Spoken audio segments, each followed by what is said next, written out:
Hello YouTube, and welcome back to Steel Forest Welding and Forge. Today, I am going to show you fine folks how to build this simple metal forming jig to make nice little wavy patterns in steel like this.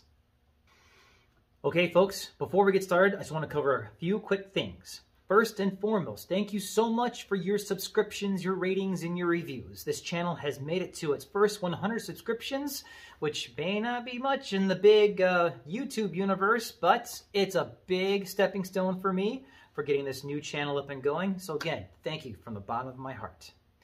Number two, I'm going to be doing a slightly different version of a video today as opposed to what I have done in the past. In the past, I do a fairly in-depth, long video on how I do my metalworking. Today, I'm going to try and narrow that down a little bit. I've been noticing the view time on a lot of my videos is between the 4 and 6 minute mark, so I'm going to try and shorten that down a little bit. Let me know what you guys think, if you prefer the longer in-depth versions or the shorter version you're going to see today. And last but not least, please like, please subscribe, please do all those wonderful things to help get this channel up and going. Share it on your Facebook timeline, share it with your friends and family, all that good stuff. All right, let's get into it. Thanks again, guys.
you go. All right, folks, so here are my final thoughts on this build. I'm really happy with how this thing came out. It is a pretty simple fixture, just a couple of little welds here and there. Parts I just had laying around the garage, some very simple just tubing, bolts and nuts, not much to it. And it works pretty well. I built this for a build I have coming up in the future, and if it turns out well, I'll be sure to share that with you guys as well. One thing I would recommend, this is not designed for heavy-duty metal forming. This little guy here is probably only about a 1/16 of an inch thick. Maybe it's a 64th over that. So this should only be used for high gauge material. And keep in mind, high gauge material means thin material.